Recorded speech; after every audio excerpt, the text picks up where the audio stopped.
আমরা আজকে দেখব তৃতীয় পর্যায়ক্রমিক মূল্যায়ন 2025-এর জন্য তৃতীয় শ্রেণীর পরিবেশের একটা প্রশ্ন, যেখানে পূর্ণমান 50, সময় রয়েছে 1 ঘন্টা 30 মিনিট। পরীক্ষার্থীর নাম, রোল সংখ্যা নিজেরাই লিখবে। আমরা চলে যাব একটু প্রশ্নে। সঠিক উত্তরের টিক চিহ্ন দাও।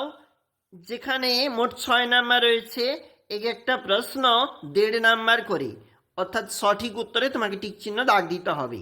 2-এর দাগের প্রশ্ন, শূন্য স্থানে বক্সের শব্দ বসাও। এই ডান পাশের বক্স থাকতে শব্দ চয়ন করে বাম পাশে এগুলা ফিল আপ করতে হবে, এর জন্য 6 নাম্বার। ঠিক হলে পাশে দন্তস্ব, ভুল হলে অলিখো।